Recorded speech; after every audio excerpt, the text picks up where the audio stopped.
Here we go. Here we go. A little slick Rick for all of y'all. Day after April Fools, we're picking up the pieces. We're getting in place. We are ready to deliver some quality entertainment for the next, 60 to 90 minutes, whatever we do. I want to say good day, everybody. Thanks for showing up today. We always appreciate seeing the audience lining up even before we start. And the pre-show post of the day, Tony, today goes out to our very, very close friends, our blood brothers, practically the creators of the PMP pinatas, whether it was a Shohei Ohtani or a Patty Mahomes. God only knows who'll be next. I can't wait for the next Santa Cruz Mafia pinata. But the Soccer Bowl, my main man Jim down there just said, hey, guys, the Santa Cruz Mafia was rocked awake at 1:30 in the morning with a 4.6 earthquake. I got to tell you, as long as the Santa Cruz Mafia is okay, which I trust you guys are, we should be fine. 4.6, that's a good shake. That's a pretty good shake. Shout out Jet Boy, feel the shake once again. But, Tony, I got to tell you, I didn't feel a thing. I didn't feel a freaking thing. I was sleeping like a lunatic. I'll tell you, these days, Tony, when I fall asleep, good luck waking me up. Good. I wish you luck. Because that's freaking great. Go. I was gonna say I got 2 alarms going. Okay, I got my regular standard, then I got a backup if I missed the first one.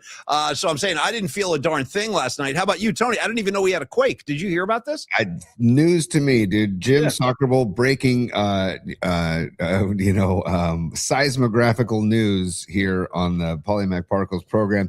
Paulie, I had some banging and rocking going on myself because I want to shout out Captain Leisure, who was at the Warrior game last night. He showed up at the doorstep of Longbridge Pizza. He pre-gamed at Longbridge, then he post-gamed here while I was loading the show onto Cron and everything. He shows up. Next thing, are you in the LBP studio right now? Yeah, I am. I'm in LBP. Okay. I was in LBP last night as well. Okay. So he shows up, and dude, next thing you know, we're hoisting martinis at Bloom's in Potrero Hill, dude. So you know what? It was so good. And shout out to Sheila, the bartender at Bloom's. It was such a wonderful, it's just fantastic. You might not believe this, Tony, but back in the 90s, like when I lived in the city for like 25 freaking years, but like in the late 90s, I loved Bloom's so much. I'm not making this up. I used to drive from the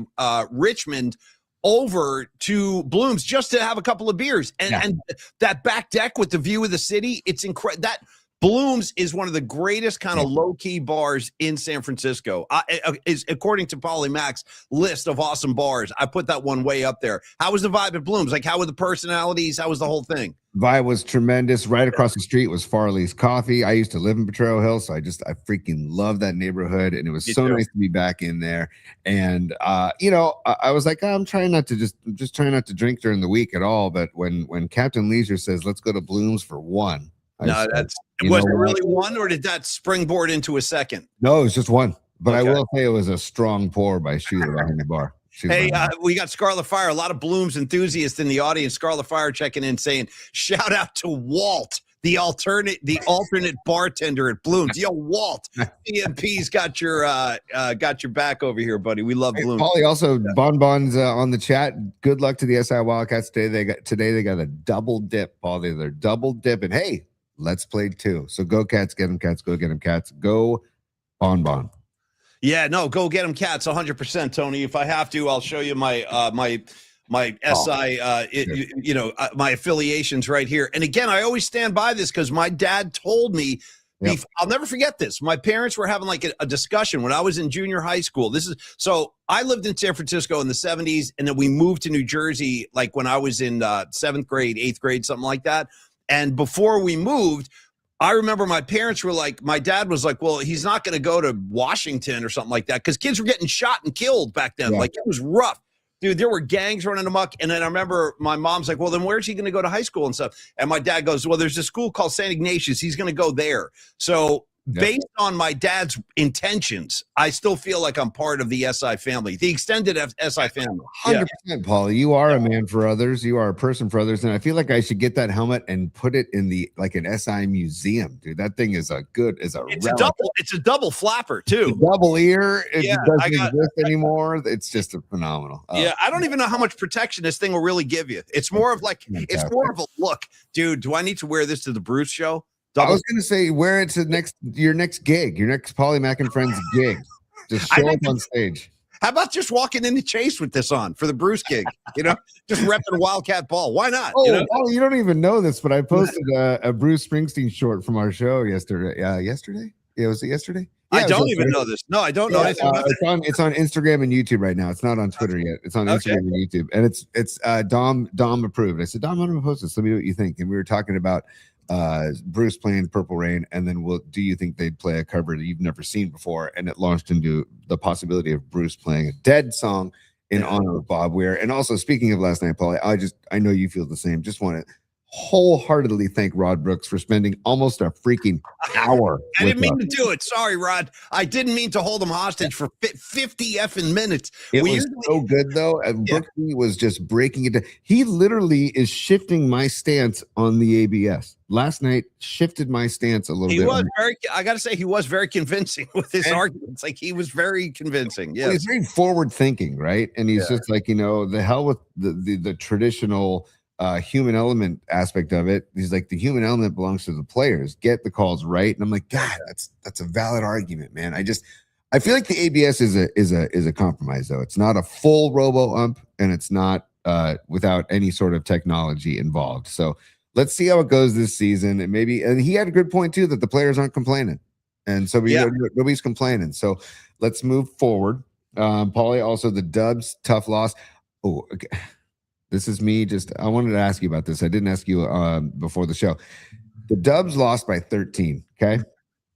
Dubs lost by 13. The spread, which, you know what? Which actually, I want to just shout the Golden State Warriors out. Fighting what could be the best team in the Western Conference. They might be. Well, it's going to be interesting. OKC and San Antonio are going to have to meet in the playoffs because they're kind of running amok in the West. And I don't know of any other teams, honestly, top of my head, that's going to beat them. Definitely not the Lakers, or I don't think anybody else. I think it's going to have to come down to OKC and San Antonio. So that being said, I thought the Warriors, who I think, again, only had 9 healthy bodies out there, might have been 8. A lot of the game was happening while we were on the air, as was that Sharks game. Don't think that got by us. We saw people reacting on the show last night. We do have some. We're going to show the last couple of goals from that Shark game over the Ducks last night. Great win. Yes. Leafs in town tonight. But, Tony, I thought what the Warriors keeping it as close as they did was almost like a moral victory. I mean, I know there's no such thing, but they could have blown the Warriors off the court by 30, and they wound up losing by like 13. So they lost by 13, but the spread, Paulie, and this is why I think that there are shenanigans involved in pro sports. The spread was 14.5. Okay. That's a huge spread in the NBA, by the way. That's a big spread. With all the injuries, I'm sure there was a ton of money on San Antonio, right, to cover. Yeah. All of a sudden, the Warriors go on an 8-0 run to finish the game. And then guess what? The Warriors cover the spread. So it's like, come on. I'm sorry. Red flags all over the place. Red freaking flags all over the place. And it's just like a regular season game. It's not a big spotlight game. And so I'm just like, that's like classic just manipulation of a game for the spread. So just wanted to point that out as we move along in the show here. Don't think that there aren't shenanigans in the background. That's all I'm saying, Paulie. I don't have any proof. That's all. If you want to talk about red flags, let me shout out great songs involving the name Red. First of all, Rush, Red Barchetta. Secondly, I'll go right to Jimi Hendrix, one of probably his best blues song, Red House. Tony, if she don't love me no more, I know her sister will. Nice. I want to shout out the song I Saw Red by Sublime. And my old band, we used to cover the song I Saw Red by Sublime. Great freaking tune, man. The reggae vibes, Paulie. The next time I sit in with Paulie Mack and Friends, I might request we play a Sublime tune. But wow, and here they come. Okay, here they come. Will Sparks, Red Rooster, Noemi, Red Right Hand, Nick Cave. Look at you, Nick Cave. Little birthday party, Noemi, between you and me. Little birthday party. Nice. Rags coming in. Red Skies, the fix, dude. Red Skies. Oh. You know what? I'll back the fix. Totally. The fix. Yeah. 2 X's, Paulie. 2 X's. Okay. Yes, go ahead. Also, we mentioned Rod earlier in the show, and I saw Noemi on the chat. Yeah. Thank you, Noemi. I just wanted to promote Rod's show tonight, Quality Hang, 8 p.m. Rod will be going live. Check him out. Put Rod on, and then maybe just the Giants on the side. And you can have Robbie Ray's tight pants, and you can have Rod Brooks. Oh, that's a handsome off right there, by the way, between Rod Brooks and Robbie Ray. Two handsome dudes. I might take Brooksy in that handsome off. I might go with Rod. Yeah. Definitely. And I'll tell you what. Brooksy will make me laugh, Paulie. He'll make me laugh. Robbie Ray's not going to make me laugh and look good. Robbie Ray's too serious. His pants are too tight. And now the problem is that guy on Twitter got in my head after Robbie Ray's first start. He goes, you know what? The tight pants are cute and everything, but this butt sweat is getting in my head. And ever since that guy said that, I'm like, oh no, now I can't take my eyes off the butt sweat. It's a like psychological dance I'm going to have to do. Well, do you want him to be like Winks and wear a diaper? Winks, you know what, dude? Shout out Jeff Winkler. By the way, Tony, who you will see, he is coming up for the Bruce show. He got shut out. He couldn't get into the Forum. Bruce is playing Portland tomorrow night, and then before San Francisco, he's got 2 nights at the LA Forum. And Winks got shut out, and so I said, Winks, you just get up here. We'll get you into the show. But dude, Winks, I don't think he'll wear a diaper to the Bruce show. I'm going to ask him not to, actually, if he doesn't mind. Yeah. That's okay, Paulie. But you know what, Paulie? Hold on, I'm just going to play something here. Well, hold on. There's a portion of the show where I want to do numerology, and then I want to give love to Carlos De La Fuente, Tom Stack, or Dr. Matt Young and the Young Dental Group, and then I want to talk a little Celebrini and Sharks hockey, and then the rest of the show, Paulie, is Bummer Bracket. It's a bracket beatdown. It's what we call our Bummer Bracket beatdown on the Thursday. Tony, I want to say one last thing before you take over, and that is, since we've been talking about music, we talked about Bruce, we talked about songs with Red. I want to remind everybody the music assignment is ready to go. We have a very special guest tomorrow who is our guest sponsor. That is the aforementioned Carlos De La Fuente, Los D. I love Los D. Again, I'll go back to Brian's song, the Brian Piccolo thing, when Billy D. Williams at the end, he's talking about Brian Piccolo. He goes, I love Brian Piccolo. Yeah. And I'm going to say, I love Carlos De La Fuente. So Carlos will be our guest sponsor tomorrow, and he has hatched this pretty interesting idea. So the assignment is, grab a pen, kids. The assignment is songs with lyrics that were very meaningful to you, or songs with lyrics that moved you in some way, or your favorite set of lyrics. We're focusing on lyrics tomorrow. Carlos's vision, and I like it. I like it a lot because we've all been touched at some point or another by meaningful lyrics. Doesn't matter who the artist is. Nope. Tony had a special request from the production chair. He says, he says, PMP Familia, please limit your contributions to one song. Well, the reason I say that, Paulie, is because there's obviously multiple tunes to people that appeal to your emotions, that tug on your heartstrings. So just give me the one that really is the capper, the one that is the one. That's the challenge of this assignment. Pick the song that is the one that just really just digs in and gets to the heart of your soul, Paulie. Can I pick this song, by the way? Give us the loose. Give us the loose. Give us the loose. Give us the loose. Give us the loose. Give us the loose.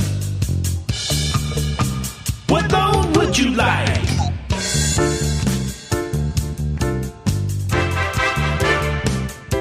Stand by.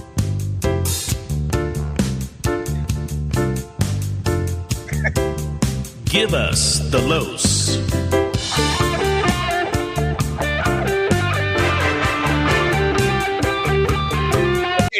Dude, give it the horns behind the solo. Yes.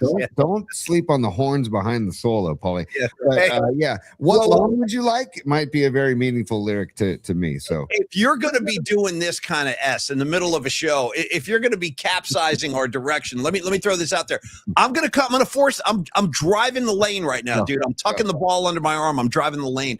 Tony, I'm going to demand that I get a We Are the Broads of PMP. If you're digging into the jukebox, give me a quick one. I need the Broads of PMP. I haven't heard it in a while. That's all. Love it. And here we go. Stand by, Paulie. Giants and Niners. Ladies and gentlemen, put your hands together for the broads of PMP.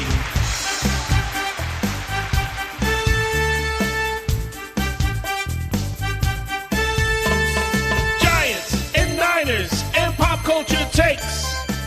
They bring the best every day. The broads of PMP.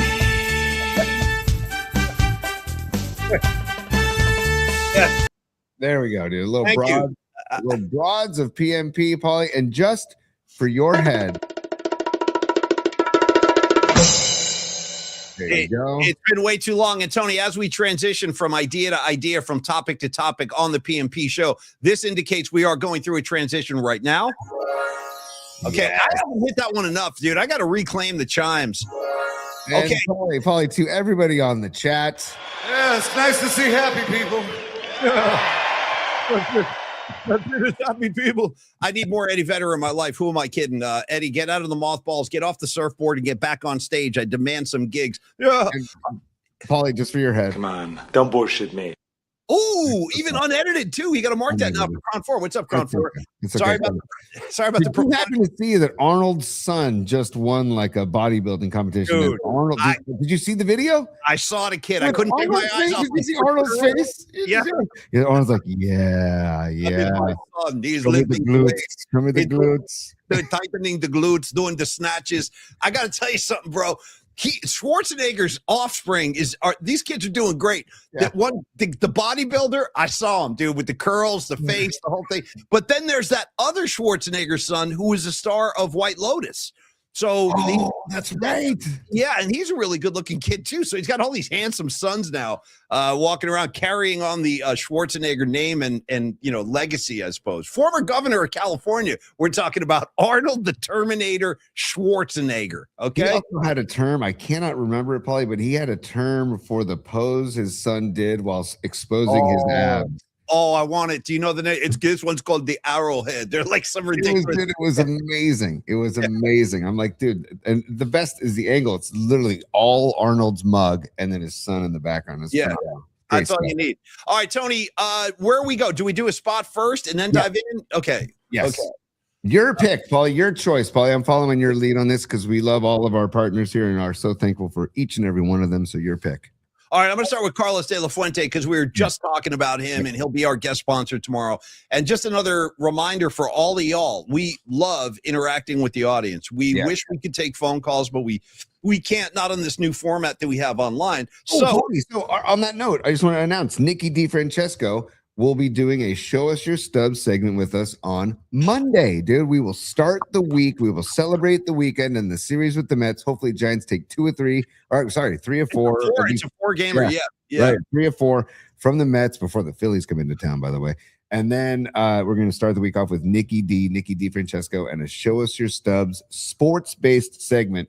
Show us his sports ticket stubs on Monday, and we're very excited to have Nikki D on Monday. Yeah, totally. I can't wait to see that mug, the Nikki DiFrancesco mug, one of my favorite faces of all time. Okay, Carlos De La Fuente, one of my favorite financial advisors of all time. Carlos De La Fuente and Flex Funding. We've talked about him before. He has been a phenomenal partner to the show, a great friend, a great supporter.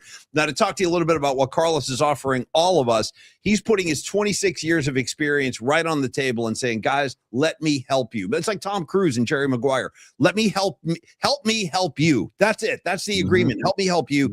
And Carlos is going to ask you what you're trying to achieve. He is a one-stop shop when it comes to financial matters. And again, the advantage with Carlos is he's a broker as opposed to a lender. So Carlos can offer several different loan programs, which we'll find the right one for you. And I think that's one of the things Carlos is noteworthy for. He is not pushy. He's not going to strong arm you into some, loan program that you're uncomfortable with or you don't even really understand. Carlos is going to make sure that whatever choice you make and whatever route you decide to take is going to be the right one for you, your family, and your circumstances. He is a great people person. He definitely cares about you. He's going to care about the success of the business that you guys are doing together. He can also assist you with all financial matters related to real estate mortgages, whether they're residential or commercial. And Carlos is licensed in California, which means, because I know our audience is spread out, we got people like John Joseph is way out there far from the Bay. I'm saying, we got people in Chico. We got people in Southern California. We got people up north. We haven't seen in a while, Tony. Where's Humboldt Fats been? Oh, Humboldt Fats is robing up somewhere up in Mendocino. We got to get in touch with Humboldt Fats. I have his email. I can reach out to him and say, yeah, I need a piece of Humboldt Fats. He was the forefather, the originator of Roby Tuesday. But I bring him up because it doesn't matter where you are in the state of California. Carlos can do business with you, and he's ready to help. So when it comes to your finances, you got to be doing business with the right kind of people. Carlos is the right kind of people. You can trust him. He has earned his trust too. He has earned your trust, rather. And again, specializing in HELOC loans, home equity lines of credit for people that just need some cash in their pocket. Believe me, folks, I get it. By the way, Tony, pulled in to fill up my car yesterday with gas.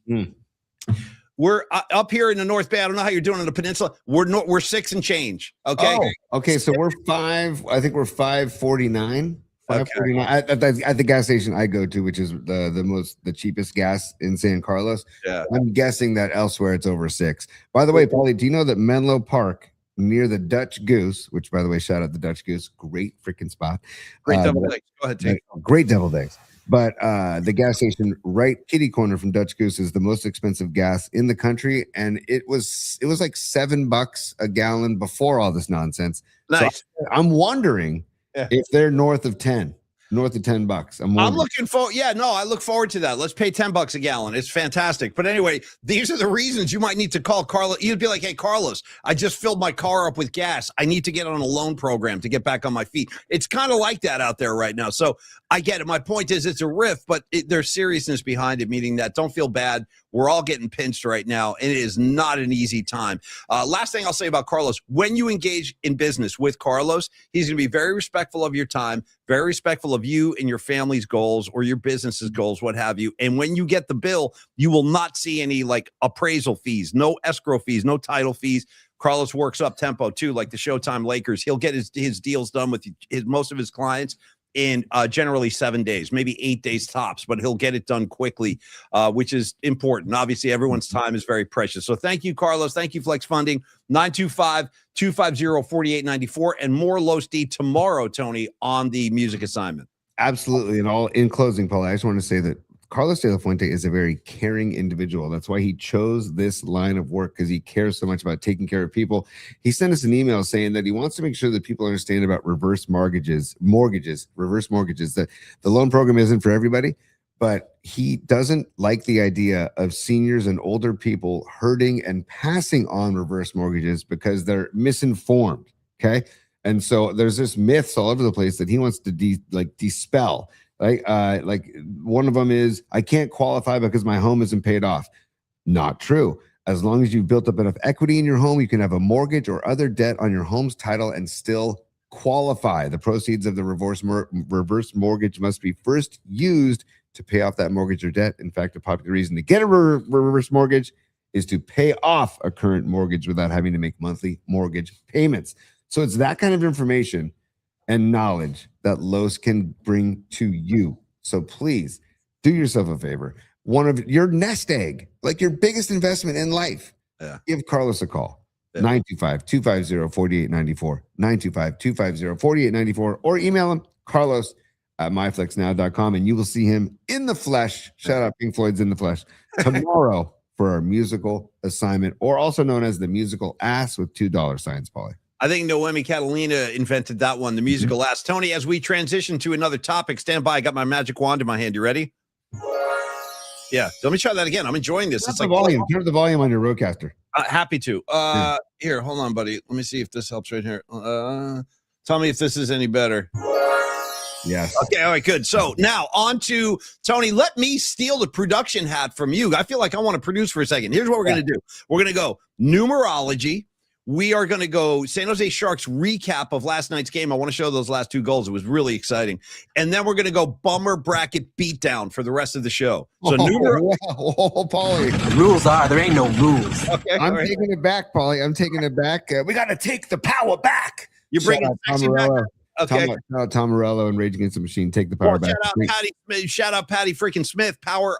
The people have the power. Yes, okay? they do. But the Rage Against the Machine's first album. Whoa, that's the queen of the scene, aside from Patty, of course. Patty Smith. Two Patties, two queens. What can I tell you? Yeah. Bomb track, Take the Power Back, Killing in the Name of, just Rage Against the Machine's first album is so freaking good. But Paulie. Oh, yeah. It's business time. We got a few supers we got to honor, okay? Before we do anything, before we go anywhere else, we're doing supers. Dub City is a super. Thank you, Dub City. Much appreciated the support. Can Paulie do his impression of a friend in high school doing the high-pitched Robert Plant freak out in class? That had me rolling the other day. Hold on, my Jerry bobblehead just fell. Let me get Jerry's head. Jerry's head just went rolling. Hold on. That's the case, Paulie. We would all like to be able to live an uncluttered life, a simple life, a good life. Yeah, okay. And hopefully we're playing this tomorrow or tonight. Bombs away. There we go. I can't have Jerry falling to the ground. Hold on, T. No, I'm glad he's still intact, okay? Oh, Jay, he's uncluttered. He's free. You know what I mean? Yes, I will. Dub City. So again, just to recap, this is this guy, George Clark. And this actually ties into the bummer brackets because the matchup was kids in the 4th grade going into the portal. I mean, think about that for a second. Versus parents that are now intentionally holding their kids back a grade so they can dominate in high school sports. Who cares about redoing the same subject material in school? It's all about what you're doing on the court or the athletic field and NIL money, Paulie. I was telling these guys that I voted for the portal because I actually pointed to a positive from a kid getting left back, and that was this kid George Clark in my high school. Big kid, tough kid. A lot of people were afraid of this kid. He was like kind of a quintessential bully, jean jacket, smoking butts, punching people out in the hallway, stuff like that. Early 80s bullying. You know what I mean, dude? Early 80s bullying, second to none. So anyway, this kid, George Clark, as I said, he got left back. So when I was a freshman in high school taking math, I had this guy sitting right next to me, dude, right to my left, George Clark. And for some reason, I don't know, thank you, God, George Clark like never picked on me and he never bullied me, but I was always waiting for it. I'm like, this could turn at any second. I got to stay on this kid's good side. So I try to placate him with some comedy and stuff. So anyway, when my math teacher would be on the board, like writing, he'd be writing equations and stuff, George Clark would go into like the middle section of Whole Lotta Love by Zeppelin when Plant is doing like that orgasm thing. He's like, like, and every time like Mr. Feely would stop, he'd like turn around and then he'd like start writing again. Like if you know that middle section of Whole Lotta Love, it's mayhem. It's freaking mayhem. It's feedback and Robert Plant is squealing. So anyway, Dub City, I hope you enjoyed it. That's a true story. True story. Yeah.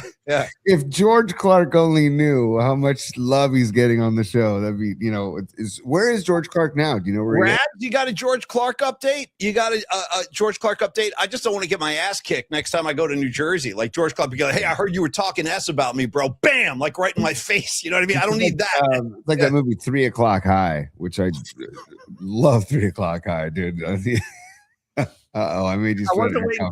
I wasn't ready for that. Give me a little 3 O'Clock High. What was that?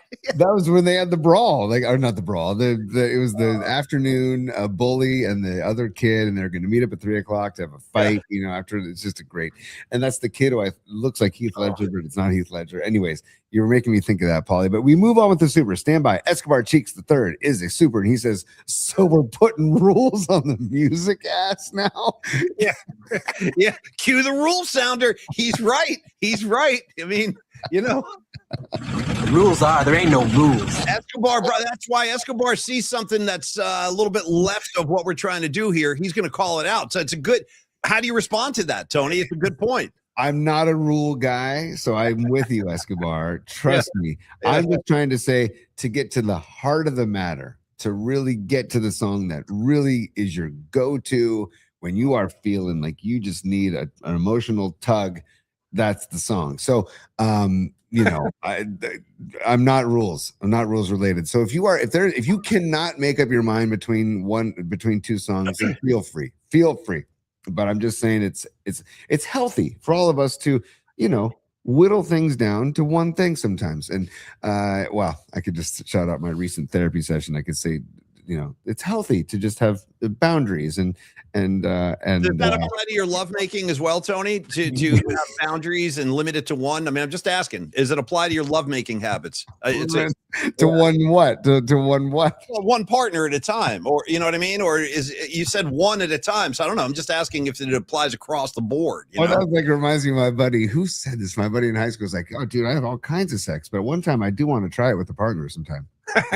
It's like Rags. By the way, Rags did. We got a couple of messages from the audience, and then you go back to Escobar. One, Rags said George Clark is missing in action. We don't know where he is today. But if you get any Clark information, bring it to me. I'll bring it to the show. And then number two, Tom Stack is amongst the commenters right now. He's on the board, and he goes, "I have a question for Creative Tony." So why don't we finish the Escobar thing, do your Super Bowls, and then we'll field the question from Tom Stack, one of our other great friends and sponsors, by the way. Beautiful. And Paulie, by the way, what was the name of your high school? George Clark was at what high school? Mountain Lakes High School. Mountain Lakes High School. Hang on one sec. I'm just seeing if the internet has any idea where George Clark might be. Okay, we'll find out. He's probably kicking somebody's ass in New Jersey right now. He's probably punching somebody out. Was he a lacrosse player? No, he was like a gangster, like denim clad kind of rock and roll bully type. Nice. Dude, like Billy in Stranger Things. Oh, you haven't seen Stranger Things, but Billy in Stranger Things. This sounds like George Clark. Anyways, moving on. I like that you're dropping his name now, dude. I got Tony talking George Clark. Rags, what a show this is, man. What a wild show. Anyway, finish up with Escobar. Go ahead, man. Escobar, here we go. Hashtag F your rules. Hashtag habitual rule breaker. Hashtag F shady Shohei. Hashtag F the Doyers. Hashtag no shaman. Hashtag no butt stuff. And again, tip of the cap to the Santa Cruz Mafia, NorCal Refrigeration, aka David Shanklin, and Jim Soccer Bowl. I showed people the show that weren't able to attend our party on Wednesday at Santa Deviant. I showed people the video of the Shohei Pinata, and they were floored. They were floored. They could not believe that existed. So thank you again, guys. And then Escobar Cheeks is following up his other super with more hashtags. That's another one. I love to keep coming. Go ahead. Hashtag fire Manfred. Hashtag gas is so effing high. By the way, on the gas, Paulie, I looked up that gas station in Menlo Park. $7.89 a gallon right now. So almost eight. Nice. Let's get it over with. Why beat around the bush? Push it up to $8 right now. Let's have an $8 a gallon gas party. Push it. Sorry. Free the thumb drive. Hashtag free the thumb drive. Yes. Hashtag create chaos. Let's go. Bring back small ball. Hashtag bring back small ball. Hashtag feed the algorithm. Hashtag smash the like button. Hashtag stop making Myers fly so much. There we go, Paulie. I forget. Oh, my Niners. Myers flies. Yes, dude.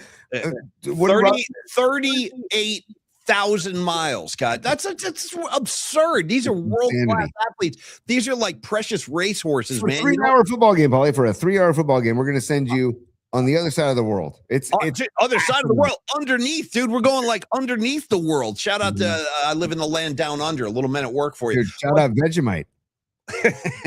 Shout out hippie trail full of zombies. Okay, nice. Yeah, on a hippie trail head full of zombies. By the way, Colin Hay does a solo acoustic tours, and supposedly they're fantastic. I've never seen one, but supposedly they're really good. Yeah. I've heard some of his acoustic stuff. He plays those men at work songs with acoustic arrangement. It's incredible. They're like completely different songs. What a voice, man. The pipes on him. Yeah. Paulie, I need to procead with more supers. Stand by. Please do. Stevie Bisecchio, PMAC. Oh, it was I chewing Bob Weir / Springsteen fat with you. My prediction is he plays Rascals Good Lovin' since both E Street and Dead. Now that is just high level chat right there by Stevie B. I mean, that is he nailed it. I think he nailed it. So first of all, Stevie B, thank you. And second of all, I'm sorry I forgot it was you. I was talking about this last night. I was trying to remember who asked me if I thought that Bruce would acknowledge Bobby's passing and do some Grateful Dead stuff. I forgot it was you, Stevie. So sorry about that. You know what else, dude? Let me go one step deeper into the Grateful Dead mythology and connecting it to Bruce. I think I think Bonnie is going to know this, and I think Stevie B is going to know this. Tony, very briefly, the Grateful Dead, I think this was in 87, they started playing what's known as the Detroit medley. And Brent would sing it, and that's like Devil with the Blue Dress, Good Golly, Miss Molly. And that's like a staple for Bruce and the E Street Band. They've been doing that since the early 70s. You don't get it at every show, but you do get it. We saw, in fact, Tony, we saw the Detroit medley together at the Chart Tank in like 07 or 08, which was a great show. He played it down there. So the Dead would cover this with Brent? Yes. And I always wondered, I'm like, because it was the same arrangement as what Bruce was doing with the E Street Band. So I was like, did Brent just bring this to the Grateful Dead via Bruce Springsteen? I think he did. So anyway, throw that on the table too. Little Detroit medley could be in play as well, Stevie B. Thank you. You don't think that Springsteen's going to cover Bombs away. You don't think he's going to no bombs away happening at the Chase Center? Back in love again. I wish he would. I wish he would. I'd charge the stage and start making out with him out of sheer joy. Okay, so one more super, then we'll carry on. And by the way, I want to thank everybody. I just checked over at Instagram Live. I want to thank everybody over there watching the show on Instagram Live. Last night, Matt Mayoko watching on Instagram Live, and a lot of good friends over there. Dan, OG Trini, as he likes to call himself, Dan Ogden over there. And today, Paulie, one of our guys, Thin Tim, I just saw over there on Instagram Live. So what's up, Tim? What's up, Tim Webb? I love me some Thin Tim. Oh, you know what? We saw Thin Tim at Radio Row, the Super Bowl. We had a quick drive-by. I love Thin Tim. He's one of the greats over there. He's still a KNBR, and I got nothing but good things to say about Thin Tim. Hope you're well. And if you're a trivia person, a bar trivia person, he does bar. Oh, what is the Irish bar? Shoot. Tim, text me if you're watching right now. Text me the name of the Irish bar where you. Oh, Danny Coyles or whatever. It's not Danny Coyles. It's on Clement Street. I think it's on Clement. What are you talking? Plowing Stars? It's not Plowing the Stars, but he hosts trivia night on Tuesdays. Bitter End. Oh, it is the Bitter End. Great call. I like my Clement Street Irish bars. I've hit them all over the years, dude. That was my old neighborhood, so I used to hit all those bars. Yeah. I used to post up at Bitter End for March Madness back in the 90s. Yeah. Badass. Bitter End ruled. Paulie, one more super from our man, Carlos De La Fuente, who is co-hosting the musical assignment tomorrow. Thank you, Los D, and thank you, Corinne Sartorio, for basically gifting the musical assignment to Carlos De La Fuente. Carlos says, at Escobar, also known as Cheeks, Plan B is a song with instrumental jams that you love. So we got a Plan A or Plan B. Okay. I love the instrumental idea too, but let's go with the lyrics. No, let's do that one first. I like that, Losty. That was your first thought. I want to stick with that. And he says hashtag F rules, by the way. Yeah, you're really pissing people off now, Tony. You're trying to be structured. This show thrives on lack of structure. Also, Escobar Cheeks shouting out the Bitter End. Very good. Okay, Tom Stack is back. He has a question for you, Tony. So let's field the question. He says, creative Tony art. Well, now I'm getting confused. He's saying this is from Tom Stack. You know what? Here's what we're going to do. We're going to do the Tom Stack question and answer. Yes. We are going to do numerology, which we're 40 minutes into the show, still waiting. And then we're going to do a Tom Stack proper spot for him. So we got to get boomer bracket in, dude. We got to get our boomer bracket booming. I'm sorry, our bummer bracket booming. The wheels are coming off. Tony, check this out. There he is again. Now, Tom, you're confusing me because he's saying, hi, creative Tony. Are you ready for the 10th? Now, I don't know. Are you ready for the sex, girls? Sorry, dude. Dude, are we talking? Is that nerds? Is that in nerds? That's nerds. Hold on, because if we're gonna go nerds, we got to do a little bit of. You just got your asses whipped. Okay, that's all. Are you ready for the sex, girls? Fine, sisters. Sorry. Who is that? I don't know, man. I have no idea. My God, you just got that's. I want more of that from you. Give me more of that kind of stuff. That was great. You really got me with that. Are you ready for the sex, girls? Okay, Tom, you're asking Tony if he's ready for the 10th. I don't know what's on the 10th. What is that? Now I'm confused as well. We got to get to the bottom of this. Are you talking about the 13th? Yeah, because there's a Bruce gig on the 13th. Are you taking Tony to like the LA Forum or something? I don't know. No, he's saying Avenue. He's saying 10th Avenue. He's making 10th Avenue. It's a reference to 10th Avenue Freeze Out. And Paulie, by the way, side note, John Joseph, you are on fire. Gleaming Spires is the name of the band that sings "Are You Ready for the Sex Girls?" That's unbelievable knowledge. Unbelievable knowledge, John Joseph. And yes, Tom Stack is right. I missed the reference. It is. He's talking freeze out. You ready to go to the 10th? Yeah, the 10th Avenue freeze out. Thank you, Tom Stack. I appreciate the clarification. Okay. Yes. Numerology, Tony, for God's hold on. Let me answer Tom. Tom, hell freaking yes, dude. Yes. Okay. And Tom, I'll be texting you after the show, brother. And thank you. Because he says, because I have your ticket. Tom Stack Jackin. The guy is just an amazing human being. We're going to talk about it later. Jumping Stack Flash riding in at the 11th hour, and he's offering you a ticket to Bruce. Is that what's going on right here? Yeah. Tom, let me thank you too, because I want Tony in the building for this gig. So thank you, Tom. And that the crew we're going to be rolling in the chase with is thick, dude. It's a thick crew. Now, is Tom Stack going to be able to join us for our pre-show hang at Longbridge Pizza? Tom, we'll talk after the show. We will talk after the show. Okay, and thank you, Tom, very much. That's awesome. Tony just got miracle. I love it, dude. Oh, look at this. Tom Stack with a follow-up. Tony, lower bowl, buddy. Lower bowl. You got to be down in the 100s. That's right. Lower bowl, and I'll bring bowls. Bring your Yoda pipe for Tony. And we're not talking about the Red Pandas balancing bowls at halftime. We're talking other kinds of bowls. And shout out the Red Panda, by the way. I still want to get Red Panda on the show, Paulie. That's a goal of mine. I want to get Red Panda on the show. Okay. I don't know how to respond to that. Fine. She's the halftime show. That's amazing. Remember, she got hurt too. She fell and she got hurt. Now she's back in the mix. And if you've ever seen her live, it's one of the most entertaining halftime shows in all of sports. Well, tell people what she does so they know. She balances bowls on like a is it like a unicycle? It's a unicycle. Yes. Well, she throws the bowls up in the air and catches them on her head. It's phenomenal. It's insane. And by the way, did Robot Centaur from the Robot Centaur Sports Desk says, I'll work on it, Tony. So Fareed, you're the man. We'll be in touch as well. Okay, thank you. Yeah, to everybody involved. Tony, numerology, please. Yes, okay, numerology episode 200. By the way, I can't believe we're approaching episode 300. That's pretty sweet. Episode 295, Paulie. Numerology, I hand it off to you first, and then I'll take it back. I'm about to drop something on you I don't think you're prepared for, bro. And I saw this with my own eyes. When I tell you this story, some of the people on the chat are going to be like, no way, man, that never happened. I'm telling you, this happened. You want 95? Let me give you a 95. You ready for this? Dude, 1998, wild card playoff game, Candlestick Park, between the Niners and the Packers. This is some of the crazy. This is one of the most unusual moments in 49er history. And this is true. This happened.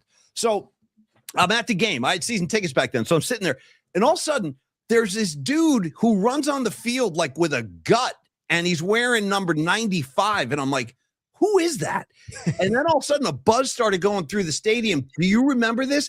Eddie DeBartolo brought Charles Haley out of retirement for that game, with no training, no practice, because the Packers had owned the Niners for the late 90s, that whole period. That's the only time the Niners ever beat Brett Favre was that game, the Steve Young to Terrell Owens game.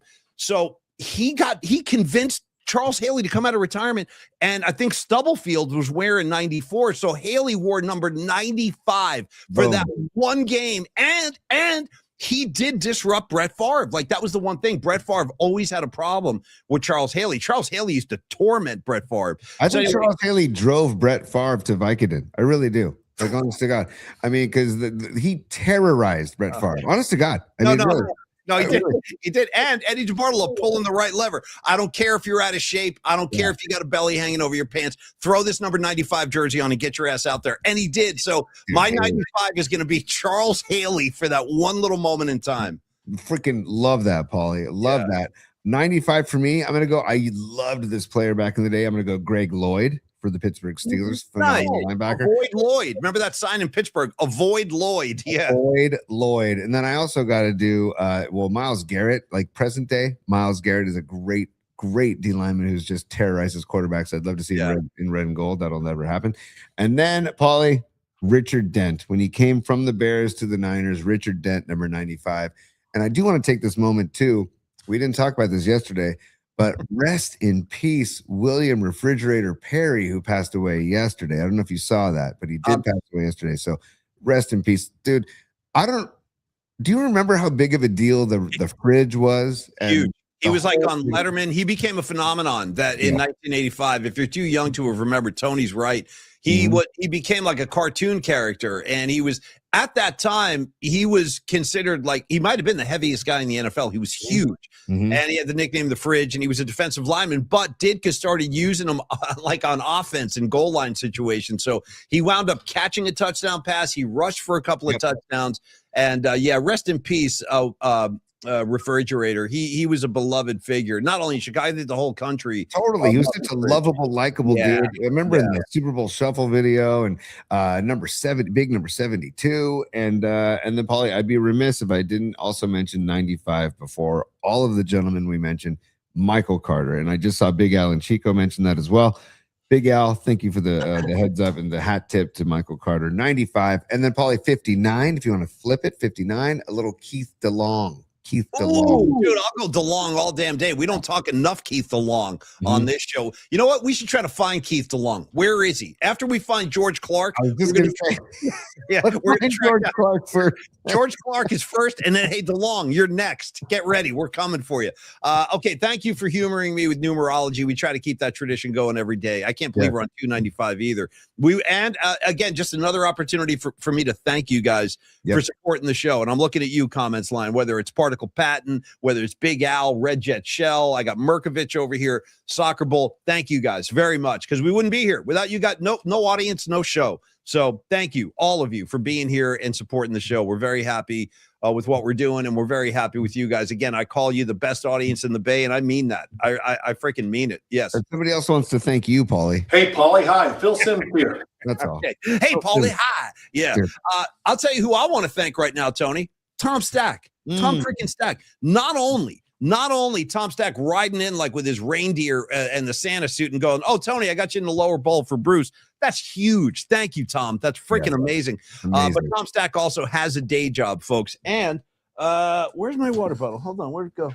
Well, just to show, Paulie, while you're looking for your water bottle, just to show what type of person Tom Stack is, right then and there. The guy's like, I got an extra. Exactly. Hey, Tony, what are you doing? And are you ready for the 10th? Yes, I'm ready for the 10th Avenue Freeze Out. Let's go. Okay, so I found this kind of ironic. You know, Tom Stack, excuse me, prior to his work as a real estate agent, which he's been doing for 20 years, by the way, he's well experienced as an agent. But he used to work for the Grateful Dead, and he created the whole Club Dead line of merchandising. And I found my water bottle with a Club Dead sticker on it. And I was like, oh my God, I've been rocking that thing for, I don't know, 10 years. So Tom, I got your work. I see your work all the time, man, from the Club Dead period. Thank you for that. Tom Stack, you know what else he's really generous with, Tony? Sharing Grateful Dead music with people. Years ago, Tom, we were at one of those Grateful Dead nights at Oracle Park for the Giants, and Tom was there. Bill Walton was there. We were having a great time, and Tom was like, "Hey, man, I got a huge collection of Grateful Dead shows. What do you need?" And I go, top of my head, I could use 6/15/85, Greek Theater, one of my favorite Dead shows of all time. Guess what? A couple days later, bam, it arrived in my mailbox. So Tom is he's like that. He's a very, very generous dude. But now to his real job, his day job now, the broker with Coldwell Banker Realty. 20 years in the business, as I said. He's an SI product like Tony and Bonnie and Dr. Matt Young's son. I told you about his affiliation and time spent with the Grateful Dead, but he's very serious about his real estate work, and people love this guy. People love Tom Stack because Tom loves people. He's a people person, and he's very invested in doing business with people. So when you reach out to Tom and say, Tom, I'm looking for a house, man. I've never been through this before. I need your help. I need your experience and your guidance. Tom is going to come rushing in and make this a good experience for you, because I've said this before, not to name names or anything, but if you don't have the right real estate agent and you're shopping for a house or you're trying to sell a house, it can become a real pain in the butt. Like, it can really become a tense situation. It's not going to be like that with Tom. When it's time for you to buy a house, that means, folks, it's time for you to call Tom Stack. Do it today. 925-878-9964. Regardless of where you are in the Bay Area or where you're watching the show, reach out to Tom, have a conversation, tell him what your goals are, what you're trying to do, whether you're buying or selling, whether it's your first time or your second or third time selling or buying. Tom is going to work with you. And if he's not in your area, he will connect you with the correct and proper real estate agent. He just did that with Patty, actually. He just hooked up Patty with an agent in Arizona. So again, don't be thrown if you're not in the East Bay. Tom can definitely help you out, and he definitely will help you out. Now, Tony, as far as the actual territories, that's where I like to throw it over to Tony. Tony can break down like his real areas of focus in the East Bay.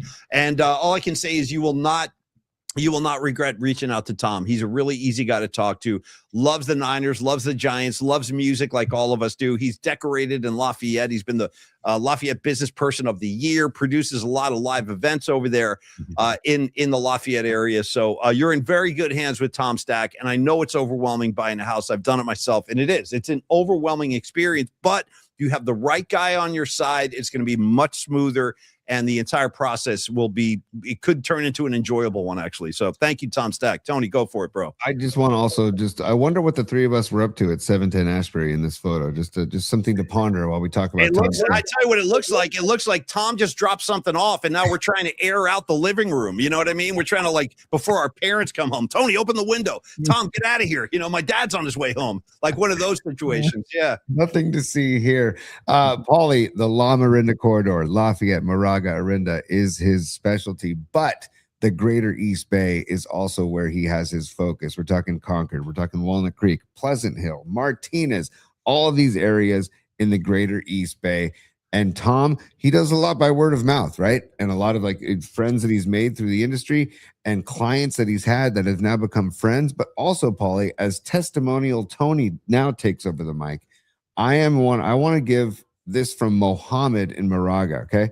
And Mohammed said, I met Tom at an open house in Walnut Creek. So this isn't like a word of mouth. This isn't like a friend of a friend, or this isn't somebody that Tom befriended. This is Tom meeting somebody at an open house in Walnut Creek. This Mohammed says, I met Tom at an open house in Walnut Creek while I was searching for a home. Tom's persistence and commitment helped me throughout the process of purchasing my home. He gave me insightful tips considering my needs and budget, and we finally made an offer that was accepted. His experience and knowledge, along with his negotiation skills, were very beneficial in preparing the offers, and that's why we could purchase a home for under the market price, which is so rare, dude, in this area. I will definitely recommend Tom as a realtor to everyone who's looking for a home. That's Mohammed and Moraga, and that is tip of the cap to Tom Stack. Yep. That just goes to show you he will go the extra mile for you in what will most likely be the biggest purchase of your life. Yeah. So, or your biggest sale of your life. So call Tom 925-878-9964 or email him tom.stack@cbnorcal.com. Just don't text him or email him on April 13th after like 6 p.m. because we'll be busy that night.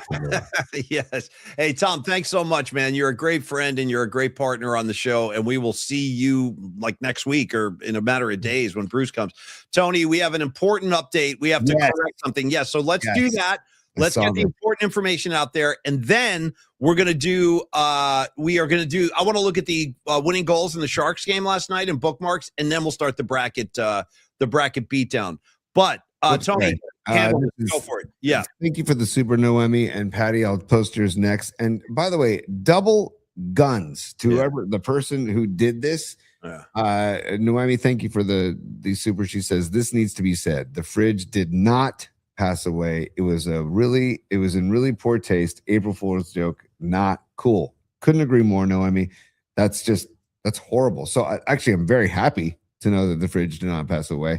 Yeah. But I actually was like sad yesterday when I saw that. And now it's just some a-hole trying to get clicks and likes and BS and in just horrible taste. So, and Paulie, let me follow that up with Patty from Napa is a super as well. And she says the fridge is not dead, just a crappy April Fool's joke by someone. So thank you, Patty. Thank you, Noemi. Thank you for everybody in the chat who is alerting us to that. Because that's just BS. It's nonsense. I appreciate the clarification too, ladies. Thank you for that. And I can't really add to what you just said because you pretty much nailed it. I mean, the people that put stuff like that out into the universe, they're going to get theirs. Like they're going to get theirs in some way or some fashion.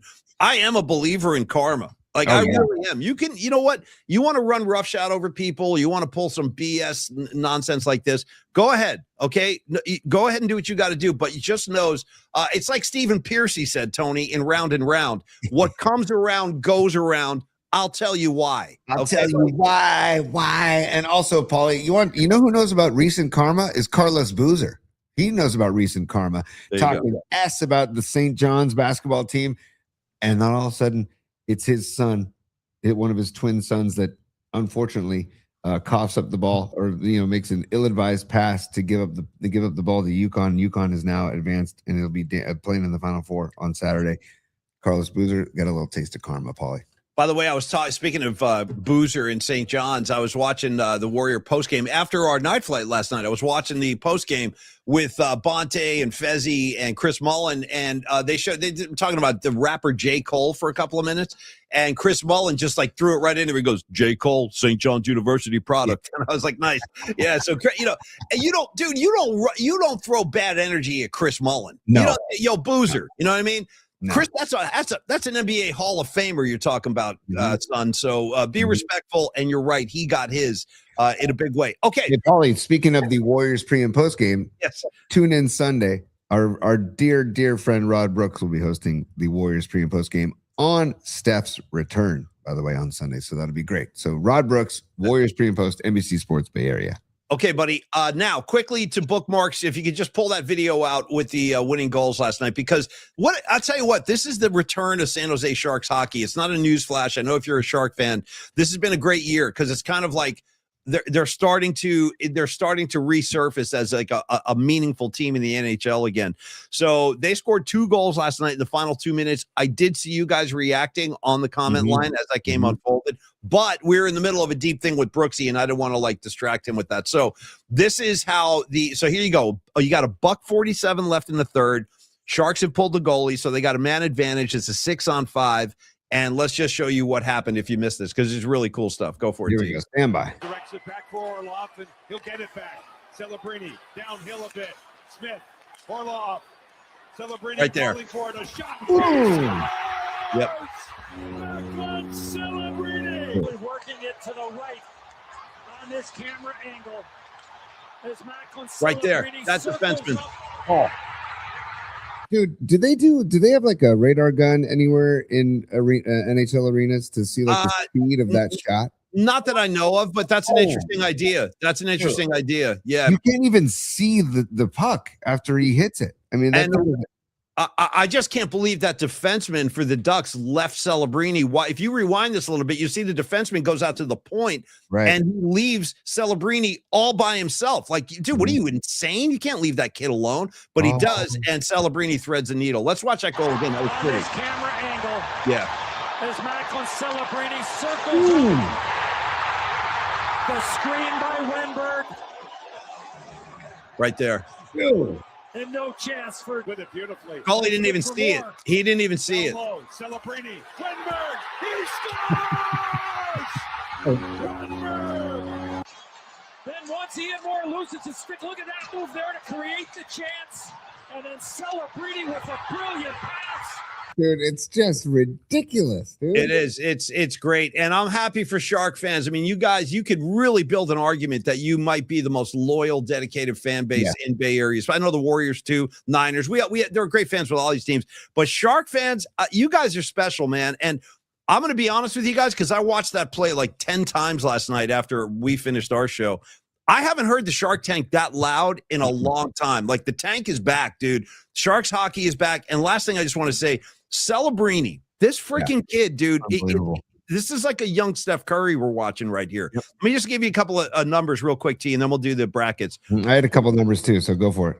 Okay, so Celebrini last night, he had 4 points. 4 freaking points last night. Nice. And here's where he's at after 73 games so far, and he's still got a few more to play. This kid has 40 goals, 65 assists. He's got 105 points through 73 games. And if you're not a hockey fan, just know that 40 goals is like hitting 40 home runs. It's the same idea. I mean, this kid is so young. He's so good already. it's going to be scary. This kid in like 2 or 3 years is going to be, he's going to be impossible to stop this kid. He's got a nose for the goal. Yep. And again, I'm going to keep saying this only because I really believe this. He's he's reminding me of a young Wayne Gretzky. He's that kind of player, and he's that offensively minded where he's just got a knack for finding the net. So great times down at the tank last night, T, and I just wanted to take a minute to give the Sharks some love. Let's take more than a minute, Paulie, because what's happening down there is just everybody in the hockey world all over the country and internationally have noticed the Sharks and Macklin Celebrini, especially. But Paulie, you mentioned Gretzky. This is why I flagged these two. Yeah. In the 79-80 season, Wayne Gretzky had most games in a season with 3 or more points. Gretzky had 19. Okay. Celebrini already has 17. See? Yep. Already has 17. And then also there's this other stat, Paulie. Macklin, this thanks to Josh Dubow at AP Press, Associated Press, excuse me. Macklin Celebrini has 47.3%. Has points on 47.3% of the goals for the Sharks. Okay. Celebrini has the highest share ever for a teenager. Wayne Gretzky had points on 45.5% of Oilers goals in that 79-80 season. So he's already eclipsing Gretzky in the percentage, right? And then he's also approaching Gretzky in most games in a season with 3 or more points. So the guy is just he has 65 assists and 105 points in 73 games. The guy it's outrageous what he's doing, dude. And the connection to the whole Bay Area and to the Dubs and to his dad. The whole thing. It's nuts. It's nuts. Yeah. It's just, where did he play college hockey, by the way? Do you remember? Oh, I don't. Somebody help me with that. That's a great question. I don't know. But it's East Coast, of course, right? Come on, man. We should know that. Damn it. Boston University. That's right. Boston University. That's the program, the Boston University, the BU Terriers, man. They're a force in college hockey. Yeah, thank you. There's P1 Chuck. Yes, go ahead, T. Quote your favorite band, Steely Dan. Hey, 19. He's only 19, Paulie. He's 19 years old. Okay. So we got Steely Dan in the mix. We got Hey 19 in the mix. We've got Wayne Gretzky in the mix, and we've got great Sharks hockey. And you're so right about the fan base. Whenever the cup comes to San Jose, the place will go bananas, dude. Oh, dude, and they will have earned that celebration. You never know. Like hockey is really tough to predict. I've been saying this for a long time. Not everybody likes when I say this, but this is my own belief. I think the Stanley Cup is the hardest trophy to win in professional sports. Mm-hmm. Because, and I'm not taking nothing away from football, baseball, basketball. I get it, man. But hockey, it's so physical. Yeah. It's so fast. And by the way, you know what's really funny about just the way hockey players approach their sport as opposed to the way basketball players approach their sport? So the Sharks have another game tonight. They're hosting the Toronto Maple Leafs. They have a back-to-back. Those guys don't even blink. They're like, yeah, big deal. We got a back-to-back. Let's go. Let's give me my skates. Let's get out there. Dude, and I've been guilty of this too all year long. Oh, the Warriors with another back-to-back. Dude, it happens all the time in hockey, and it's never a talking point the way it is in the NBA because those guys don't do load management. They do not believe in it. I think their teammates would honestly, the load management is not a phrase you hear in the NHL. Totally. And Paul, you want to talk about chemistry and good vibes and a good clubhouse / locker room? Look at how much fun, and then we can move on to the bumper bracket. But look at how much fun they're having post game in the Sharks locker room. The San Jose Sharks posted this last night, and they put the quote, "Feeling silly after the win." But look at this great stuff. Hey, fellas, way to dig deep. We'll have to give this to Smitty. April Fool's, wake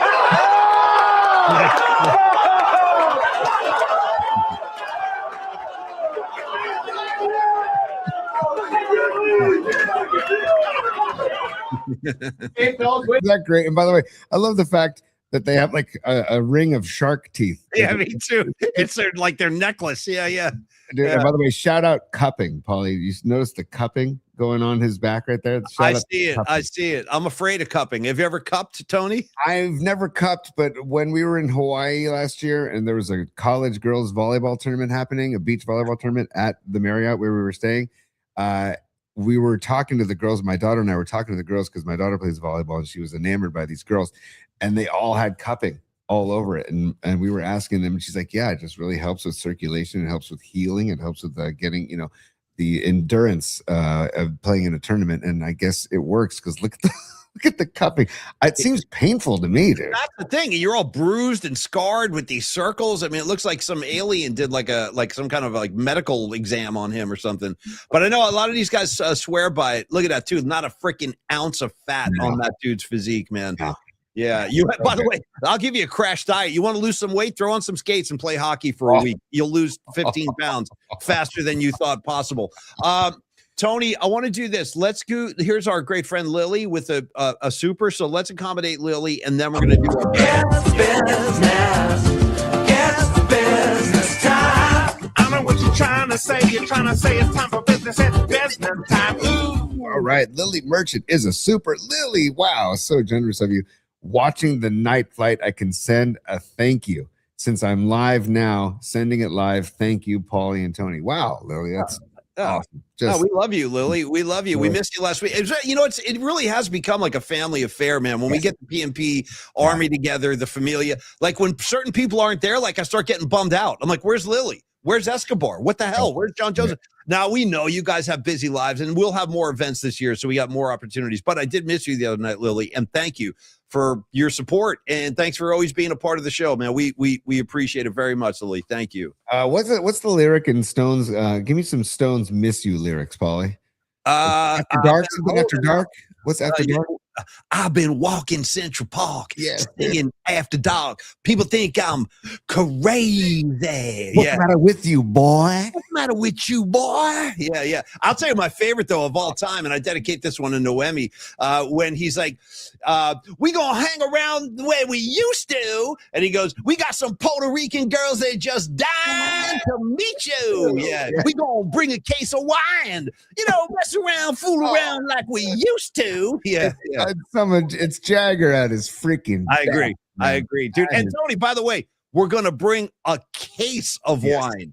Case. That's a lot of wine. Yeah. And what was the rumor you told me in the pre-show meeting about the Stones? Didn't you hear something? Yeah, it's finally we're getting some good news this year. So the Rolling Stones now, it hasn't been formally announced, but they're gonna make an announcement next week. They will have another new album coming out. The Rolling Stones, like they could have retired like in the 70s if they wanted to. But they're going to gig until they're all gone. So yeah, I'm very excited. More new Rolling Stones music. They're going to announce that next week. Yes. And back to Jeff Faust's idea of the Bay Area concert calendar, which we need to follow up with Jeff about, by the way. Big time. It's actually, yes, it's one of the things I need to talk to you about in the meeting today, because Tony and I have a meeting later. But yes, we have not forgotten about Paulie, I love meetings. Don't you love meetings? We got meetings, and we have meetings about meetings. It's cool. I remember the old Alex Bennett radio show in San Francisco. He used to do that thing when he would read the mail. They would play that song and it would go, letters. We get your letters. We get your letters every day, or wherever. It's something like that. And I feel like that's us. Meetings. Oh, we got meetings because we got meetings every day. We do. Tony and I we're the biggest non-meeting guys you'll ever meet. And now, like most of our day when we're not on the air, we're sitting in meetings somewhere. And we got more today. More meetings. It used to piss Jeremiah Crow and Lee Hammer off because they would ask me to go to meetings. I'm like, do you want me in the meeting or do you want me to be working? Yeah, Which one do you want? Which one do you want? Because I could be making pieces of audio to put on the station, or I could go to your meeting. You tell me which one. By the way, Tony, who does your job now at the station? Honestly, like who does? I don't think they have a creative director anymore. They eliminated that. No, they told me my position was eliminated, and Mike Holler said flat out, we no longer have that position. I think Mike does some of it. I think that. What's the program director doing? Yeah, the station too. Yeah, I mean, Tim is watching on Instagram Live. Maybe Tim's doing some of it, and Tim's a talented dude. So if the torch was passed to Tim, although Tim's got enough going on, that's the thing. That's what I'm saying. That's a full-time gig. Giving it to the PD. Come on, man. The PD. Hold on. What were we just talking about though? Hold on. We're talking about get your letters and meetings and the Bay Area concert calendar. I just want to say some exciting shows coming up. September 15th, Sturgill frickin' Simpson at the Greek Theater, known as Johnny Blue Skies and the Dark Clouds. That's the band he's playing under. Johnny Blue Skies and the Dark Clouds. Paulie, his new album. You need it. You need his new album. But dude, by the way, he posted it on YouTube for one day and then yanked it, and it's in the top 10 in sales. And you can only buy it as vinyl or a CD. You can't download it. It's not on any streaming software, and the album is still just skyrocketed. And also, probably Billy Strings, Oakland Arena, October 2nd and 3rd. Those are some dates I just wanted to pass along and get involved. And soon we will have the Jeff Faust concert calendar. That's going to happen soon. It's just we're working on a lot of things all the time, really, because we're trying to update the show, trying to keep the show interesting, and still trying to bring new features into the show. Hey, Paulie, I like the way you work it. No diggity.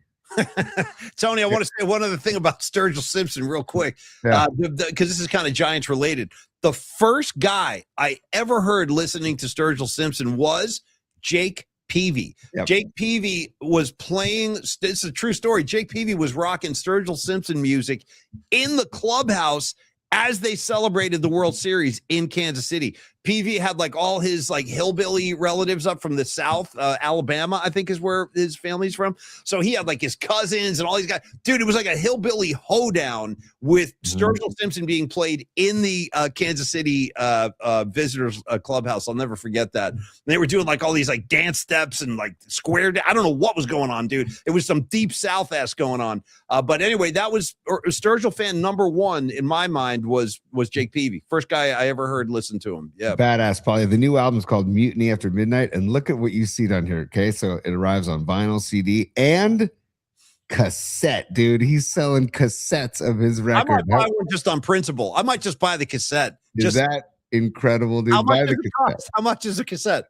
$14.98, Paulie. $14.98 for a cassette. So that's about the same price as a gallon of gas. Got it. Yeah. Totally. Look at that. Johnny Blue Skies in the Dark Clouds. It's a great album. I've only heard it through one time. I need to hear it again, so I need to go buy the record. Anyways, Tony, we have done it again, my friend. We have painted ourselves into a major corner. So we are supposed to do all brackets today. We're basically supposed to end the show in a couple of minutes here. I'm throwing it back to you, producer, executive producer, PNP Show. What do we do? I don't know what to do. I don't. What do we do? Oh, I'm just laughing because I'll tell you what we're gonna do. All right, here's my idea. We haven't even finished the first effing round yet. So why don't we finish the first round? We can we can end the show today, and then tomorrow we can introduce the second round. Is that okay? Is that like? Yeah. I mean, here's the thing, Paulie. How is this on here? Right and now? I appreciate the audience. You guys have been getting involved. Arkansas Dave, Tony, do something. That's exactly. Hey, Arkansas Dave, that's exactly what was in my mind. Tony, do something. Help me. Yes. I mean, so we have people that have voted. Thank you so much for those of you who have voted on round one. So at round one, mumble rap like Rod Brooks chose last night. Mumble rap beat auto-tune vocals. An actual Jelly Roll is more of a bummer than Jelly Roll the artist. So that moved on. Okay. Taylor Swift beat Billy Joel 15. Dude. In a landslide. I think people have had enough Taylor Swift. I mean, she kind of saturated the country and kind of oversaturated. And I think people are just that happens when you get too much of anything. People are going to say like, "Hey, enough." And I think Taylor Swift has reached that kind of critical mass moment where people are like, "Just go away," stop. A girl, don't go away. Just go. What is it? Go away, mad. Don't go away, mad. Just go away. Correct. Thank you, Vince Neil. Yes. Thank you, Vince. Exit velocity. I'm sorry. Ticket bots crushed. Line for tickets, just crushed line for tickets. Exit velocity against Roughing the Passer. Roughing the Passer moves on. I think that is inspired by your guy, Paulie. Like, let us play the game. That's all. I don't even like hearing his voice. It's so great in the offseason. Let us play the game. Let us play. Whatever happens. Like throwing a flag and deciding the game one or another. That's what hurts me. The balls on that Muppet to complain about referee calls. Dude, the referees have they've built a brick wall around you. What are you complaining about? Hey, Paulie, hey, Muppet. Come on. John Henderson's not in the house? He needs a freaking few seasons worth of slaps. Okay, so moving on, Paulie, the Roughing the Passer crushed exit velocity. Cut you off as a driver or getting cut off, when you're driving or getting tailgated. Getting cut off. Crushed getting tailgated. Okay. Tesla trucks crushed Tesla lights, which I gotta kind of agree with that. Yeah. Again, if you're just tuning in, this is the bummer bracket. The thing that's a bigger bummer is what moves on, is what people vote for. So, and then it's not you, it's me versus getting cheated on. Getting cheated on advances. Nobody likes that. Nobody likes that. And everybody can raise their hand and say, "Yep, been there, been there." I think we've all been there. Yes. Raise your hand to rock if you could. Dude, summertime was always right, Tony. Just me and you. Go ahead. Ooh, this is interesting. Now moving over to the other side of the bracket, bad hangover, inching out a bad trip. Wow, that was a dog fight. That was a real dog fight. Yeah. That I don't know, man. Yeah, I don't know. That's interesting because bad hangovers can be a near-death experience with the dehydration, the headache. Maybe there's some puking involved. You know what I mean? Like it's not a bad.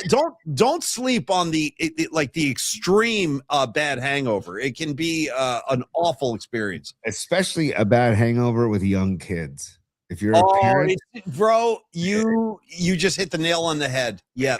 Being hungover as a parent is probably one of the worst things in the history of being alive as a human being. Yeah. Paulie, moving on, fast track office, which is there a fast track office? Yes. You want to know how I know? Because I've been there, dude, and it stinks. It let me tell you what, fast track office in DMV, it's like a dog fight for like most upsetting way to spend a day in the city of San Francisco. Yeah, it's down by the Bay Bridge. I forget the name of the street. It's like maybe on Drum Street or one of those, like, nice. Drum with two M's, by the way. Drum with two M's, totally. It's like one of those streets down there. And I had to go in there once I had like a faulty transponder, whatever you call those things. And for whatever reason, they were like, well, you have to show up and make the appointment and stuff. So I spent like hours in that place. And believe me, it's no picnic. No picnic. Fast track office. Okay, bad hangover. There's been new votes happening as we speak. This is live and direct. People are voting as we speak. Bad hangover now taking over a bad trip. Fast track office taking over a cashless business. Ticket fees is crushing the Genius Bar. That's a surprise, dude, because the Genius Bar, I don't know if there's a bigger bummer to walk into than to see. How about I'm a genius. Can I help you? Yeah, who's up next to talk to a genius? Tony, let me ask you this. Let me put a little twist on your hangover kind of comment. Yeah. How about this scenario? Worst hangover of your life, and you have to be in the Genius Bar with that bad hangover. How about that? I mean, I might throw something. I might throw up on the Genius. You know what I mean? I don't know if I need any gear today, but how do you feel about me puking on you? Are you cool with that? No, just kidding. Yeah. I still need to go to the Genius Bar, by the way. I'm not looking forward to it. I'm sorry. I feel bad for you, man, but you're taking one for the team, you know. But I will say Genius Bar, hopefully you only have a few Genius Bar experiences in your entire life. Ticket fees, I'm looking at ticket fees for Sturgill Simpson, Billy Strings, and all these shows, the Stones, if they go on tour, all these shows coming up. So yeah, ticket fees can just go, F themselves. Yeah. Moving on, artificial sweeteners is beating AI right now. Wow. Well, artificial sweeteners will kill you. They can kill you. That stuff causes cancer. A lot of that's interesting. That is very interesting. So I'm going to refresh one more time. Dom he's adding me on the chat saying, Tony, refresh. So I'm refreshing. And travel ball versus insane youth sports parents. Yes, thank you. I'm glad insane youth sports parents are crushing travel ball, because travel ball can be fun and can be good if you do it the right way. Okay. And insane youth sports parents, they're out of control. And these, I just saw a video the other day, Paulie, of it was like a youth baseball game. Yeah. And the next thing you know, the third base coach is literally throwing punches at an umpire. Oh, like, what are we doing? And that umpire is probably making like, I don't know, not volunteering his time, but making like, I don't know, $75 for the game or $50 for. It's like, give me a break, man. People are losing their freaking minds. Shout out to the wife on DTF St. Louis, dude. She picks up extra cash working as an umpire. Swear to God, it's part of the storyline. And her husband in the show is like really struggling with it because it's turning him off. Like he doesn't, he wants his wife to be sexy, and he goes, could you stop leaving your umpire gear around the house? It's bumming me out and stuff like this. And then she goes, well, and you were spot on, Tony. This is why I brought this up. You were spot on. She goes, well, it's a good way for me to pick up some extra cash. I get $85 a game. Okay? Yeah. Well, dude, my son Dom has just started his umpiring career. He's in majors for the Little League, and you get to umpire AAA if you're in majors. And he's done one game. And I got to be honest, being a dad in the stands watching your kid umpire is a nerve-wracking experience. So moving on, suspended driver's license versus e-bikes. Very interesting. I would have voted for e-bikes here, because what's wrong with exercise? What's wrong with pedaling? What's wrong with it? I don't. Can you explain that to me, Paulie? I don't know. Well, there's nothing. Well, e-bikes. I think that's the objection, though, right there. With e-bikes, aren't they kind of like powered? Like you don't even really That's have. what I'm saying. That's why they're such a bummer because nobody exercises anymore. Right. Exactly. Anyways, dude, I love this next one: Andres Torres or Brandon Crawford. And what? Well, the two giants that Tony hates passionately. We thought we'd match them up and let people. Who's winning? By the way, Torres is winning over Crawford. Damn. Okay, I feel bad. They're both like total sweethearts. Like they're both really nice guys. Yeah. Yes. Gas prices, no surprise here, crushing grocery prices. So that makes sense. Now we go, dude, look at this. It's a dead heat, Paulie, between Mahomes and Ohtani in Group 4. Okay, well, we'll let you guys continue to vote on that because that could change. So here's what I suggest we do, Tony. Yeah. Let the audience continue to vote on these first rounders, and then we will update the brackets. Well, time out, Paulie. The voting is closed in round 1. So we're going to vote on round 2. So let's just finish this final bracket. And then everybody can vote on round 2, and we'll do round 2 tomorrow. Got it. Perfect. Sound good? Perfect. Sound good? Yes. So let's follow this up. So actually, it turns out that Mahomes beat Ohtani. Mahomes is a bigger bummer than Ohtani, which is, you know what? I think that's correct. What, don't you think, Paulie? That Ohtani is a bigger bummer than Mahomes? No, that Mahomes is a bigger bummer than Ohtani because right now Mahomes is winning by 1. Yeah, but you know what?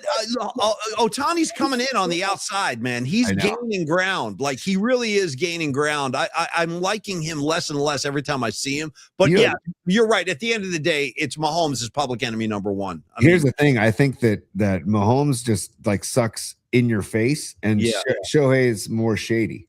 You know, like just on the side. His friends to jail, stuff like that. Yeah. Well, as far as I know, Mahomes hasn't sent any of his friends to jail. I want to just throw this out there again, folks.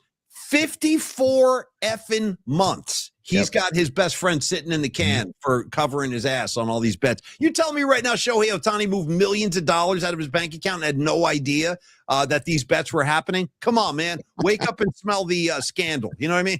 I'm just throwing it out there. Yeah. Oh, now hold on a second now.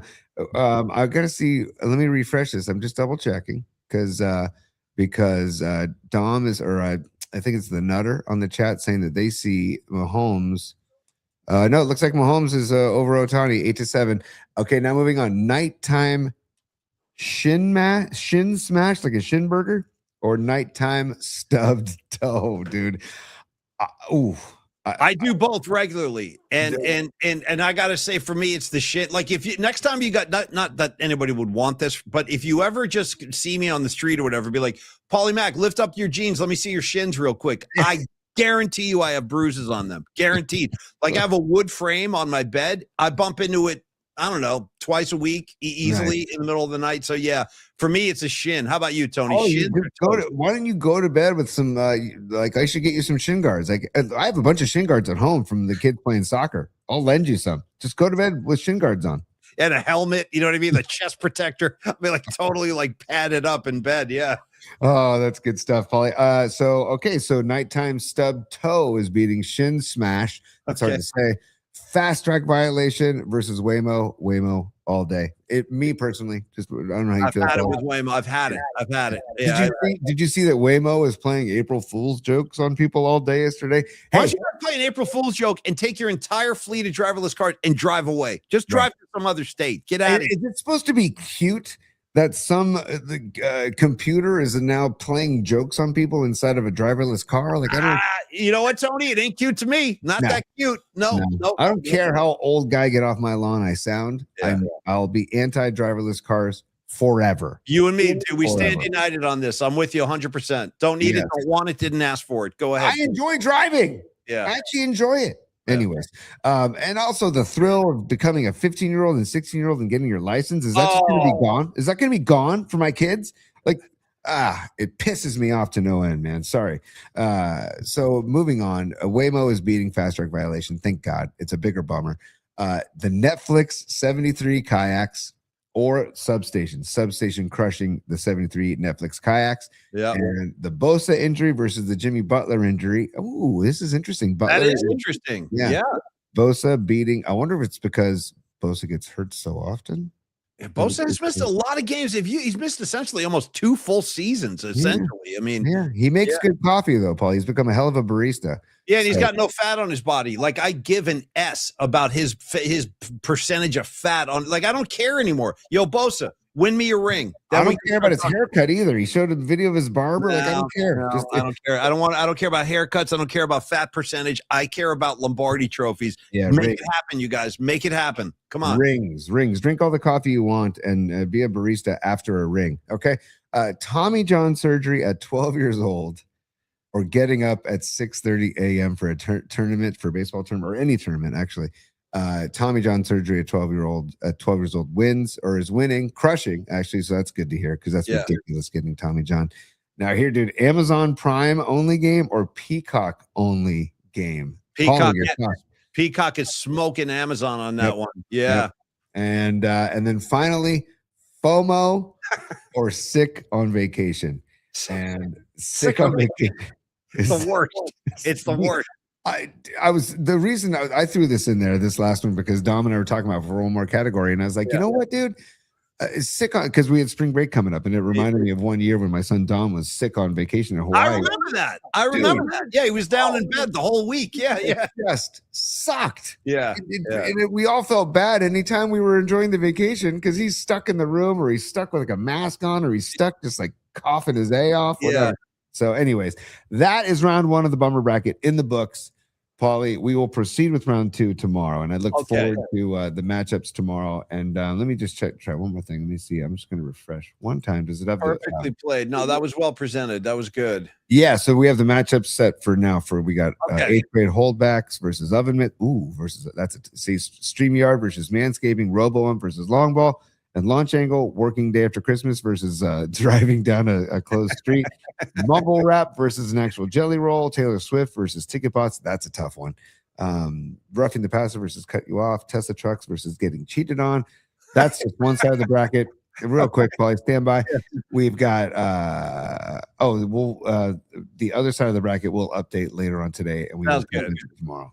Okay. Sounds good, Tony. Well done, buddy. Thank you, Tony, for that little tour through. That was well done. There's no way I could have done that. So thank you, Don Peralta, for running the whole freaking thing. And thank you, Don Peralta, the creator of the new Brisbane the new Brisbane Inn logo created by our good friend Don Peralta. Finally, Tony, our last act of the day. A little bit of love for Dr. Matt Young and Young Dental right here in San Francisco. Dr. Matt Young, been my dentist for over a decade, been my good friend for over a decade. Tony has recently seen the light. He's had his entire family in there being treated by Dr. Matt Young, and you are next. If you guys are out there, and I get it, again. Paulie, pause real quick. How come we haven't dedicated the song Forever Young to Dr. Young? Is there a reason why we haven't done that? Bob Dylan, yeah. Oh, it's a great call. What about Young Lust by Pink Floyd? Young Lust. You know what I mean? Dr. Young Lust. Yeah. I need a dirty woman. I need a dirty dentist. I need a dirty dentist. Ooh, I need a dirty dentist. Bam, bam, bam, bam, bam, bam, bam. Ooh, I need a dirty dentist. Yeah, totally. All over that. Ooh. Yeah. Where is all the gas masks? Yeah. You know what I mean? Yeah. I'm a stranger in this town. Anyway, okay. I know. I shouldn't have done that. I need a dirty dentist. Ooh, I need a dirty dentist. I like that. By the way, shout out to the Seinfeld episode where Jerry, the dentist, puts him under. Dude. And Tim Watley, dude. Tim freaking Watley, dude. Come on, man. Starts coming out of me. He looks over. The dentist is like buckling his pants.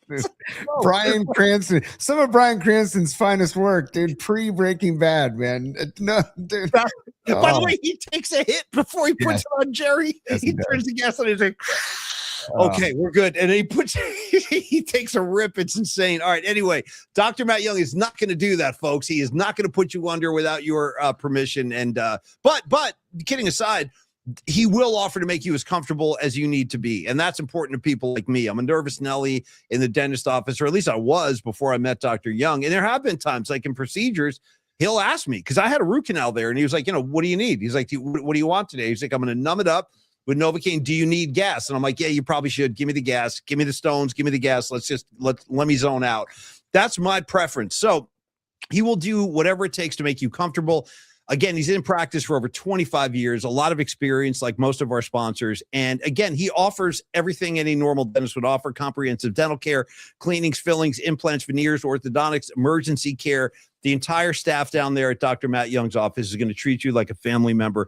And again, I like to stress this because Dr. Young specializes in implant surgeries and implant restorations. He is not only an acclaimed dentist who lectures around the country, he's also the president of the American Academy of Implant Dentistry, accepts pretty much all the major insurance companies. You shouldn't have any challenges there. And then there's just the personality, just a really, really good dude. And he's a very active member in the community here in San Francisco, cares about the city, cares about his patients. So reach out, find out why we love him so much. 415-392-8611 or info@youngdentalsf.com, Tony. Yeah, man, it's just an enjoyable experience, and that you've never heard of that. You've never heard like dentists and enjoyment put together in the same sentence, except for when it comes to Dr. Young and the Young Dental Group, and we're not joking. Seriously, both of my kids went. My wife has gone multiple times. I've gone multiple times. It is an enjoyable experience. I cannot emphasize that enough. And also, they're open 6 days a week. They're open until 7 p.m. on weekdays, 8 a.m. to 4 p.m. on Saturdays. And then you've got the fact that they take most insurances, which is a huge problem nowadays. Like, a lot of people don't take certain insurance. They take most. I want to say, I don't know the percentage, but I know they take most because I've talked to Dr. Young about it. And also, the dude cares. If you have a procedure with him, he will reach out ahead of time to make sure that you're ready to rock. He'll reach out after to make sure that you're good to go. And if you're not good to go, he will say, get back in here immediately. Yeah. Let's get you back here as soon as possible to fix whatever's happening. So again, they're open 6 days a week. Get in there. And if you're looking for a new dentist, now's the time to make the switch. Dr. freaking Matt Young in the Young Dental Group, downtown San Francisco, right there in Union Square, 490 Post Street. Make a day of it in San Francisco. Okay, 415-392-8611. Or they're very good at responding to email as well. info@youngdentalsf.com. Thank you, Dr. Young. Hope to see you soon, my friend. By the way, before we go today, Tony, do you have access to the picture of Dr. Young wearing the Quiet Riot mask? Oh, I do not. Okay, no problem. No problem. See if we can find that for tomorrow. Just for my own head, I could use a picture. Because that's kind of one of the ongoing riffs. He will bring you headphones. He'll let you listen to whatever you want to listen to. You can listen to a Giants game. You can listen to jazz. You can listen. I saw Don Peralta on the board. Hey, Dr. Young, do you have any Nazareth? Not bad. Hey, Dr. Young, do you have any Uriah Heep? You know what I mean? Just throw some like, I don't know, obscure 70s. Hey, Dr. Young, do you have any Savoy Brown? You know what I'm talking about? Dude, just pulling out all the old ones. But anyway, at one point we were riffing, hey, Dr. Young, do you have any Quiet Riot? And somebody, did Dom do that? I assume Dom did that. Dom did it, yeah. So incredible. I'm looking for it right now. I can't find it, but I'm looking for it. Okay, no big deal, man. I put you on the spot. I shouldn't have done that. All good. Don can send it in. We'll show it tomorrow. It'll be a good Friday. We could start the musical assignment with Dr. Young and the Quiet Riot mask. I like Woods, dude. Woods hardwood. Wait, hold on. Was it Woods hardwood? No. Wait, hold on. I want to make sure. Yeah, Woods hardwood, Blue Cheer. Dr. Young, you got any Blue Cheer? You got there, dude. Blue Cheer out of San Francisco, I believe. Summertime Blues. Okay, Tony, that was a fun show today, man. I hope you guys enjoyed it. We did hit some Sharks. We definitely wanted to celebrate the big win.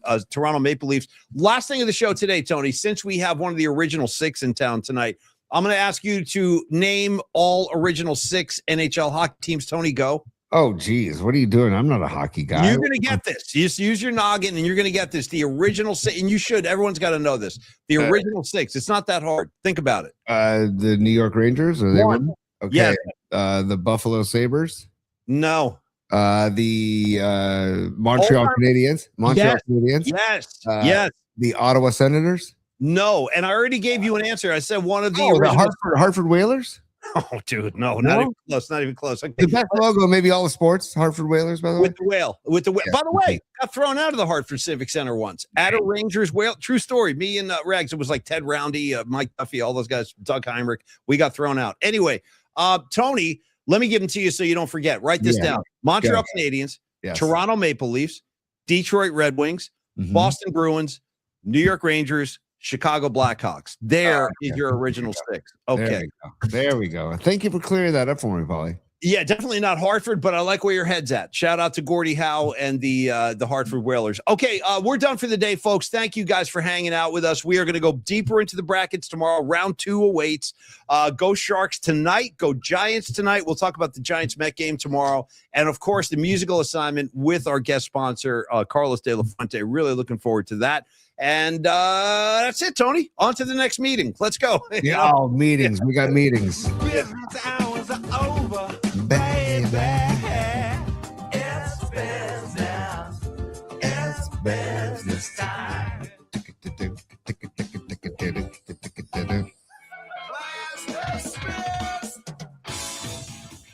Oh, come on, you bastard. Oh, God bless. There we go. Sorry, Pete. Tony, shout out Motley Crue, Bastard. Dude. Okay? Bastard. Rated. Does not get enough love in the Motley Crue catalog. How about this lyric from Nikki Sixx? Bastard, make it quick, blow off his head. Okay? Make it quick, blow off his head. Yes, sure, fine. Blow off his head.